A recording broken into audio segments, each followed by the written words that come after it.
vamos a estar en pie. Que tienen salud para estar en pie para la lectura de la palabra del Señor. La palabra de Dios en el nombre del Padre, del Hijo y del Espíritu Santo. Y aquí 2 de ellos iban en el mismo día a una aldea llamada Emaús, que estaba a 60 estadios de Jerusalén. E iban hablando entre sí de todas aquellas cosas que habían acontecido. Y sucedió que mientras hablaban, discutían entre sí. Y Jesús mismo se acercó y caminaba con ellos. Mas los ojos de ellos estaban velados para que no le conociesen. Y les dijo: ¿qué pláticas son estas que tenéis entre vosotros mientras camináis? ¿Y por qué estáis tristes? Respondiendo uno de ellos, que se llamaba Cleofas, le dijo: ¿eres tú el único forastero en Jerusalén que no ha sabido las cosas que en ellas han acontecido en estos días? Entonces le dijo: ¿qué cosa? Y ellos le dijeron: de Jesús Nazareno, que fue varón profeta, poderoso en obra y en palabra delante de Dios y de todo el pueblo. Y como lo entregaron los principales sacerdotes y nuestros gobernantes a sentencia de muerte, y le crucificaron. Pero nosotros esperábamos que él era el que había de venir, de redimir a Israel. Y ahora, además de todo esto, hoy es ya el tercer día que esto ha acontecido. Aunque también nos ha asombrado una mujer de entre nosotros, las que antes del día fueron al sepulcro, y como no hallaron su cuerpo, vinieron diciendo que también habían visto visión de ángeles, quienes dijeron que él vive. Y fueron algunos de los nuestros al sepulcro y hallaron, así como las mujeres habían dicho, pero a él no le vieron. Entonces él les dijo: oh insensatos y tardos de corazón, para creer todo lo que os han dicho. No era necesario que el Cristo padeciera estas cosas y que entrara en su gloria. Y comenzando desde Moisés y siguiendo por todos los profetas, les declaraba en todas las escrituras lo que de él decían. Y llegaron a la aldea donde él estaba, donde iban. Y él hizo como que iba más lejos. Mas ellos le obligaron a quedarse, diciendo: quédate con nosotros porque se hace tarde y el día ya ha declinado. Entró pues a quedarse con ellos, y aconteció que estando sentado con ellos a la mesa, tomó el pan y lo bendijo, lo partió y les dio. Entonces le fueron abiertos los ojos y le reconocieron, mas él se desapareció de su vista. Y se decían el uno al otro: no ardía nuestro corazón en nosotros mientras nos hablaba en el camino y cuando nos abría las escrituras. Y levantándose a la misma hora volvieron a Jerusalén y hallaron a los 11 reunidos y a los que estaban con ellos, que decían: ha resucitado verdaderamente y ha aparecido a Simón. Entonces ellos contaban las cosas que les habían acontecido en el camino y cómo le habían reconocido al partir el pan. Gracias, Señor, te damos por su palabra. Señor, te damos gracias porque tu palabra es viva y eficaz. Ayúdanos, mi Dios amado, a verte claramente, a entender claramente lo que tú estás haciendo en nosotros, por nosotros. Ayúdanos en medio de la oscuridad, cuando las circunstancias difíciles nos nublan la vista, nos velan la mirada, que podamos recordar que tú, Señor amado, nunca nos abandonas.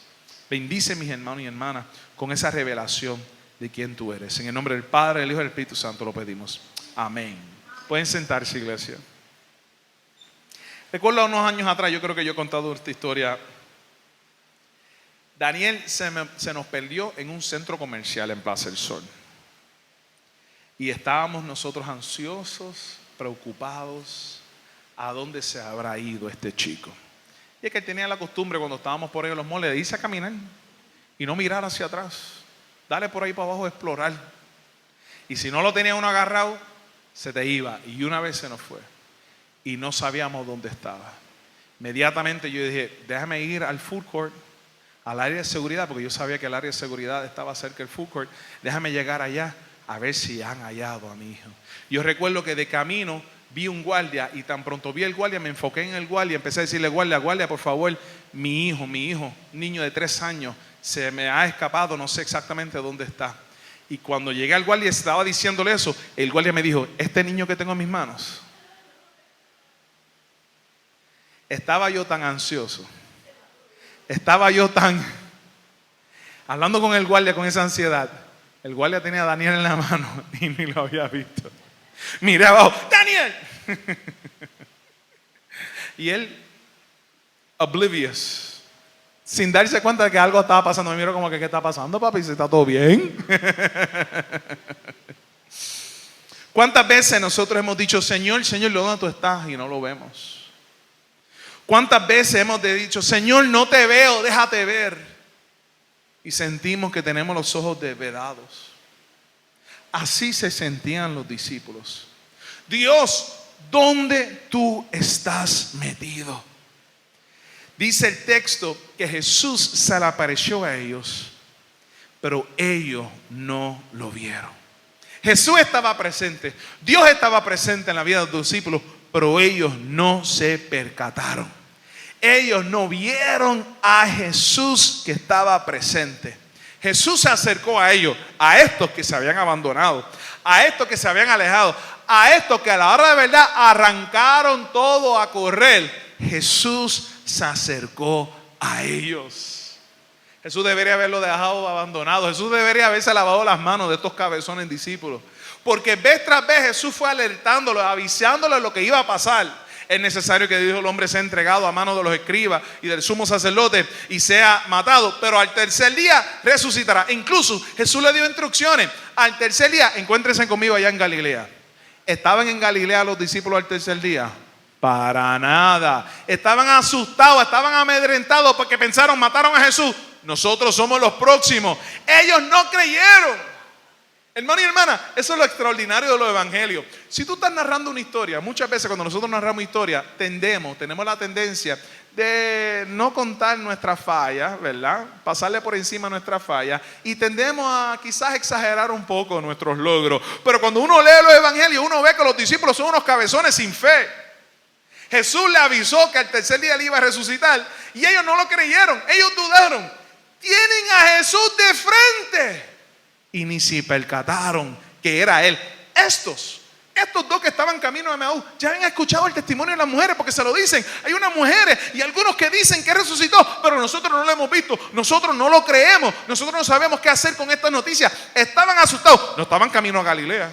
Debían haber estado camino a Galilea, porque Jesús le dijo, al tercer día encuéntrense conmigo. Él le dio el punto de encuentro. ¿Cuántos de nosotros cuando estábamos con el revolú de los terremotos organizamos un plan de encuentro con la familia extendida? Si algo pasa, familia, nos encontramos en el punto tal. Mira la cara de Tete. ¿Ah?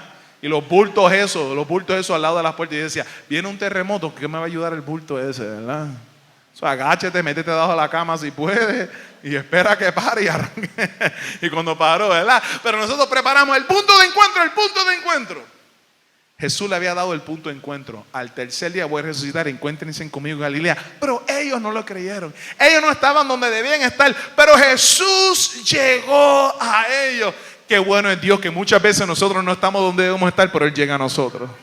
¿Cuántos de nosotros podemos testificar que nosotros estábamos perdidos, sin fe y sin esperanza? Nosotros estamos perdidos no por culpa más nadie, por culpa nuestra. Nosotros estamos perdidos porque nosotros pensábamos que sabíamos a dónde íbamos. Nosotros pensábamos que teníamos la vida como agarrado por un sartén por el mango. Y estábamos más perdidos con Juez y Visco. Y qué bueno que Dios no me dejó perdido. Qué bueno que Dios llegó a mi vida en medio de mi perdición. Nosotros le servimos al Dios que llega donde está nosotros.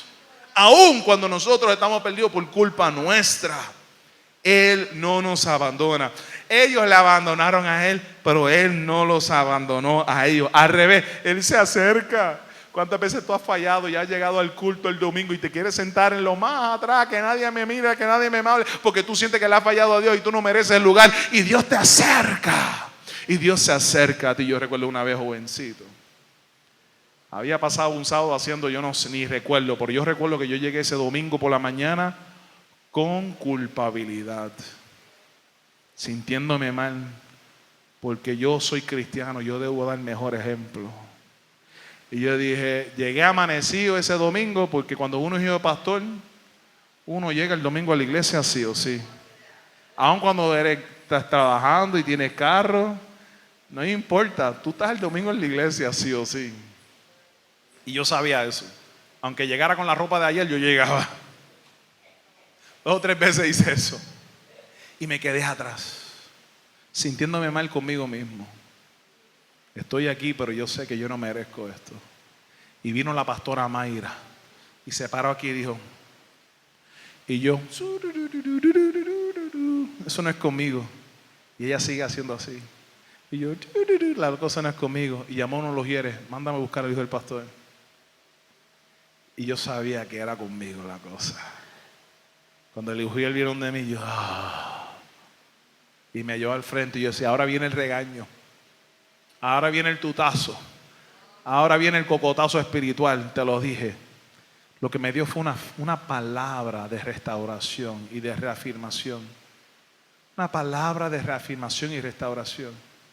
Yo pensaba, yo no merezco. Yo pensaba, yo estoy fallando. Yo no estoy dando testimonio. Yo no merezco llamado. Y ese domingo el Señor reafirmó sobre mí su propósito. Y así hace Dios. Nosotros nos perdemos. Muchas veces nos perdemos porque somos cabezones y nos creemos que sabemos el camino y no nos dejamos llevar por el Señor. Pero aunque nosotros nos perdemos, Él llega hasta donde están nosotros. Los discípulos no estaban donde debían estar, pero Jesús llegó hasta donde estaban ellos. Él se reveló allí a ellos. Jesús nos revela un Dios que se acerca a nosotros y que camina con nosotros aún en medio de los valles oscuros.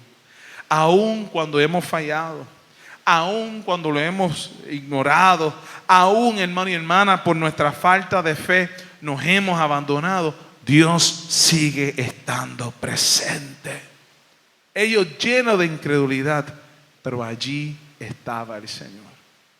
Aunque hoy tú estás aquí y quizás tú dices, me falta fe porque es que no creo que Dios está metido en este asunto, yo te digo, si tú estás aquí es porque Dios te quiere aquí.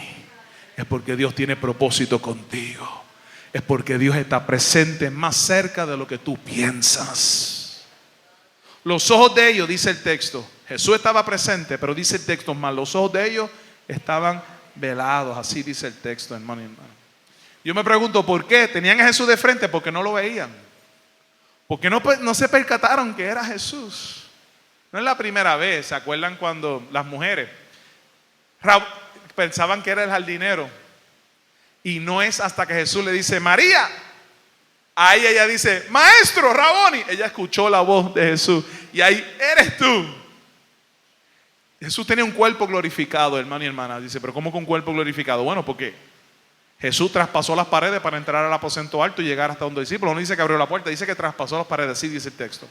Pero aunque Jesús tenía un cuerpo glorificado, también tiene un cuerpo con las marcas, porque cuando se encuentra con Tomás, él le dice, mete aquí tu dedo, mete aquí tu mano en la llaga. O sea, así que él tiene un cuerpo glorificado, pero a la misma vez era un cuerpo que podían tocar. Las mujeres lo agarraron a los pies y le dicen, no me toques todavía. Él se sentó a comer con los discípulos en la mañana, ¿se acuerdan? Ellos estaban pescando, Jesús apareció en la playa y empezó a preparar un desayunito. Jesús cocinaba, tenía que saber bueno ese desayuno, ¿yo? Imagínate. Ahí está Jesús apareciéndose a ellos. Pero dice el texto, mas los ojos de ellos estaban velados. Cuando yo me pongo a pensar las veces en que yo, en mi vida, Dios estaba ahí pero yo no lo veía, muchas veces es por mis propias falsas expectativas. Porque yo espero que las cosas van a correr de una manera y corren de otra. Y cuando corren de otra, yo digo, Dios, tú no estás aquí, porque es que no puede ser. No puede ser que tú estés aquí, es más, tú no puedes estar aquí, porque si esto pasó es porque tú no estás. Porque no podemos reconciliar en ocasiones las circunstancias que nos suceden con la expectativa de lo que Dios hará. Y muchas veces nuestros ojos están velados, no porque Dios no está presente, nuestros ojos están velados porque tenemos falsas expectativas. Mira cómo dice el versículo 20, del 19, dice, entonces Él les dijo, ¿qué cosas pasaron? Y ellos le dijeron, de Jesús Nazareno, que fue varón profeta, poderoso en obra y en palabra delante de Dios y de todo el pueblo, de cómo lo entregaron a los principales sacerdotes, a nuestro gobernante, a sentencia de muerte, y le crucificaron. Pero nosotros, mira esto, pero nosotros esperábamos que Él era el que había de redimir a Israel. Y ahora, además de todo esto, hoy es ya el tercer día que esto ha acontecido. Ellos tenían una expectativa. Mira cómo dice, nosotros esperábamos Ellos esperaban que Jesús iba a obrar de una manera. Ellos esperaban que Jesús iba a redimir el pueblo de Israel. Cuando ellos dicen redimir el pueblo de Israel, lo que están diciendo es que nosotros esperábamos que Jesús iba a dirigir un ejército para sacar a Roma de todo el canto y devolver la gobernación y el reinado del pueblo judío a donde debe estar. Y ellos esperaban que Jesús, siendo descendiente de David, iba a restaurar el linaje de David y que Jesús se iba a sentar en el trono en Jerusalén y iba a sacar a los romanos por medio de la fuerza militar. La expectativa de ellos es que la redención y la victoria de Jesús iba a ser sobre los soldados romanos. Pero hermano y hermana, la obra de Cristo era algo más importante aún. ¿Sabes por qué? Porque Jesús no meramente vino a vencer a los soldados romanos, Jesús vino a vencer la muerte. Jesús vino a vencer la muerte, el pecado, el diablo, el infierno, hermano y hermana. Y al tercer día Él está regresando diciendo: tengo la victoria. Pero los discípulos no veían, no entendían. ¿Por qué? Porque sus expectativas limitaban lo que ellos entendían Dios podía hacer. Y eso sucede muchas veces en nuestra vida. Nosotros pasamos circunstancias y pensamos que Dios va a obrar de una cierta manera. Y pensamos que Dios va a hablar de esta manera y no va a permitir que esto suceda. Y cuando esto sucede, lo que nosotros pensamos que Dios no iba a hacer, pero Dios, ¿dónde tú estás? Y nos llenamos de ansiedad. Las expectativas nos ciegan. Hay un chistecito que lleva años corriendo por ahí de un hombre que está perdido en alta mar, su bote se ha virado y él está orando, clamando a Dios: Dios, sálvame, Dios, sálvame. Y se acercan unos pescadores, le dicen: ¿Dios salva? Y dice: no, Dios me va a salvar. Y sigue: pues tú no quieres, pues no te vamos a obligar. Y siguen adelante. Al ratito llegan otros, él sigue orando: Dios, sálvame. Llegan otros: te voy a salvar. No, Dios me va a salvar, Dios es el que lo va a hacer. Y manda a los pescadores a irse hasta la tercera: Dios me va a salvar, Dios me va a salvar, váyanse en que Dios me va a salvar. Al fin y al cabo el hombre se ahoga. Y cuando llega al cielo dice: Dios, ¿qué pasó que no me salvaste? Yo pensé que tú me ibas a salvar. 3 veces te envié gente para sacarte del agua, cabezón. 3 veces. Y tú no quisiste. Tenemos una expectativa de cómo Dios va a obrar. Y no siempre Dios obra como nosotros esperamos, iglesia. La vida no siempre corre según nuestras expectativas. Yo lo dije hace unos meses atrás. Cuando empieza el año, cuando uno tiene planes y situaciones, la enfermedad, la crisis, no te pregunta: ¿cuándo es un buen tiempo para que tu familia experimente una crisis? No te hace esa pregunta. No consulta contigo. Llega. Muchas veces cuando menos tú lo quieres, cuando menos lo esperas. Y son en esos momentos que tenemos que percatarnos que aunque las cosas no están corriendo como nosotros esperábamos, Dios sabe más que tú y que yo. Y que lo que me toca a mí no es controlar los tiempos, lo que me toca a mí es confiar que Él sabe más que tú y que yo. Y que Él es bueno y que sus planes son perfectos. ¿Y cómo yo sé eso? ¿Cómo tú puedes confiar en un Dios que cuando suceden las circunstancias tú no lo sientes cerca? ¿Cómo yo sé eso? Porque yo miro la cruz y yo veo al Hijo de Dios guindando en una cruz, y yo veo al Hijo de Dios que lo enterran en una tumba, y yo veo que al tercer día Él se levanta de entre la muerte diciéndome que las llaves del infierno y del Hades Él las tiene, y que toda autoridad le ha sido dado en el cielo, en la tierra y debajo de la tierra, y que su victoria ahora es mi victoria. Jamás y nunca yo esperaría eso, pero así hizo el Señor. ¿Quién esperaría que el creador del universo iba a nacer, hermano y hermana, en una cueva en Belén de Judea, rodeado de animales? ¿Quién pensaría? Los religiosos de aquella época decían: de qué bueno ha salido de Belén, qué bueno ha salido de ahí, nada bueno ha salido de ahí. Ellos pensaban que nada bueno, pero ahí estaba Dios naciendo en un pesebre, el Emanuel, el Dios con nosotros. Los regalos de los Reyes Magos: oro, porque es realeza. Pero ¿dónde estaba esa realeza? En una cueva, rodeado de animales, porque no se hallaba lugar para María cuando iba a dar a luz. El Evangelio nos muestra, hermano y hermana, que el obrar de Dios no siempre, muy pocas veces, se circunscribe a nuestras expectativas. O decimos, o nos aferramos a nuestras expectativas y decimos: Dios, tú me fallaste. O soltamos nuestras expectativas y decimos: Dios, ¿qué es lo que tú quieres hacer? ¿Dónde tú estás metido? yo sé que tú no has fallado. Yo sé que todo tú lo haces bien. Abre mis ojos para ver cómo tú estás presente. Estos discípulos tenían a Jesús de frente y no lo pudieron ver. ¿Por qué? Porque todavía estaban agarrados a sus expectativas. Y Jesús quería que ellos soltaran sus expectativas y abrazaran algo mucho más magnánimo de lo que Dios estaba haciendo. Muchas veces, hermano y hermana, no vemos a Dios simplemente por falta de fe, porque no creemos. Mira cómo dice Jesús. Cuando ellos le cuentan, mira lo que dice Jesús. Entonces Él les dijo: oh insensatos y tardos de corazón, para creer todo lo que los profetas han dicho. Vamos a ver claro. Muchas veces simplemente no creemos. Nos falta fe. Nos falta fe para creer que Dios de una forma u otra va a suplir. Nos falta fe para creer que de una forma u otra Dios va a estar presente. Me libre de la angustia o me sostenga en medio de la angustia. Me sana o me fortalece para que yo pueda testificar de Él en medio de la enfermedad. Puedo dar gracias porque me sanó, o puedo dar gracias porque en medio de la condición Él me ha sostenido. Pero para eso necesitamos fe. Y muchas veces, hermano y hermana, simplemente nos falta fe. Los discípulos no creyeron que Dios iba a permitir que a Jesús lo crucificaran. No creyeron.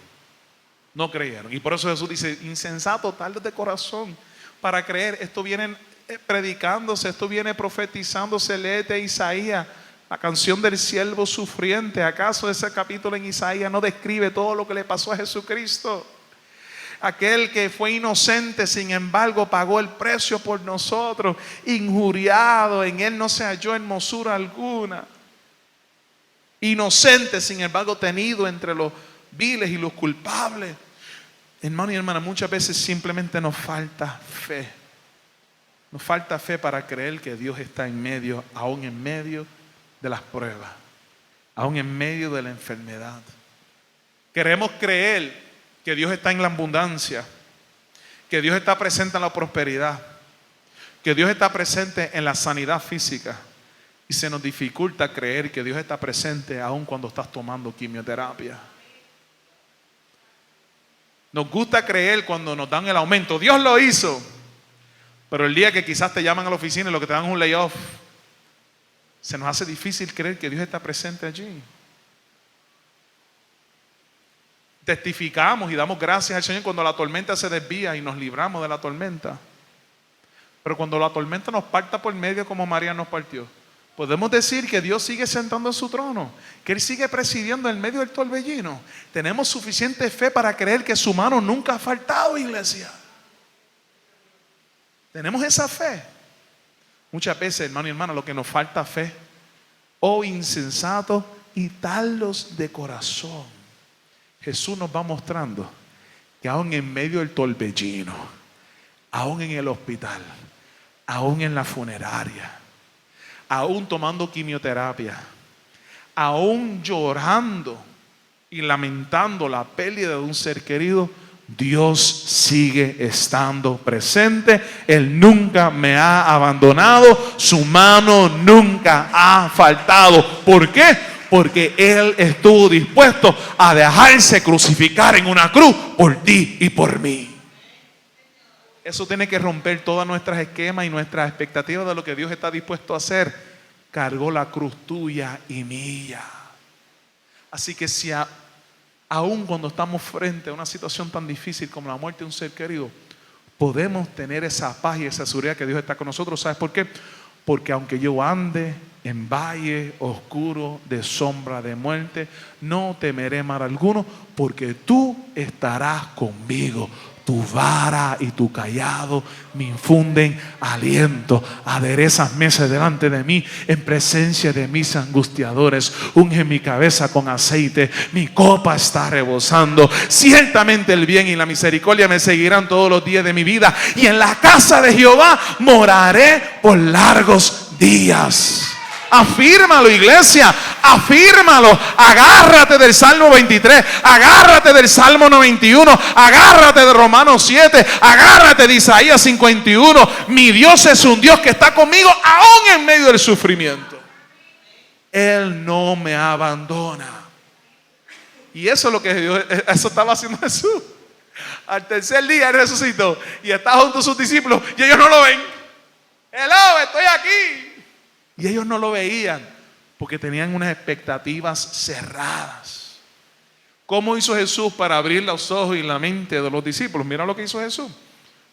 Versículo 27. Y comenzando desde Moisés, siguiendo por todos los profetas, les declaraba en todas las escrituras lo que de él decían. Lo primero que hizo Jesús para abrir los ojos, lo que le dije a los niños. Lo que nos ayuda para poder ver a Dios. Lo que nos ayuda para poder mirar y si es que no veo a Dios, no veo a Dios. Esa lupa o esos espejuelos de leer que nos ayudan para poder leer es la palabra de Dios. La palabra de Dios es lo que abre nuestros ojos para ver, oh, tú siempre estabas, tú nunca me dejaste. Y eso es lo que hace Jesús. Ellos creen que Dios no está. Ellos creen que Dios los abandonó. Ellos creen que Jesucristo fracasó. Ellos creen que el proyecto de restauración de Jesucristo quedó en nada. Se acabó lo que se daba. Eso es lo que creen ellos. ¿Y qué hace Jesús? Jesús no dice, hello, yo estoy aquí. No, ¿qué hace Jesús? Les abre las sagradas escrituras. Dice, lean lo que dice aquí, muchachos. Lean lo que dice ahí. Si no me están viendo, porque estoy de frente, estoy aquí. Déjame ver si abrir las escrituras. Ustedes pueden entender y Dios les abre el entendimiento. Las escrituras, hermano y hermana, tienen que ser la fuente de nuestra esperanza. Las escrituras tienen que dictar nuestra vida. Vivimos tiempo, hermano y hermana, donde muchas veces los sentimientos dictan nuestras vidas. Y yo siento, escucha a la gente, escucha cómo hablamos. Ya no decimos yo pienso, yo creo, ahora decimos pues yo siento, los sentimientos. Somos una generación hoy día de sentimientos, donde los sentimientos dictan. Y eso es problemático. Porque FIFO, uno no siempre siente hacer lo que hay que hacer. No siempre los sentimientos nos van a afirmar la verdad. En ocasiones, nuestros sentimientos nos pueden engañar. En ocasiones nuestros sentimientos nos pueden dirigir hacia un camino equivocado. Yo he escuchado gente decir, ¿qué uno va a hacer con el corazón? Uno tiene que dejarse llevar por lo que dicta el corazón. Pamplina, engañoso es el corazón. Los sentimientos te pueden engañar. ¿Están todavía conmigo?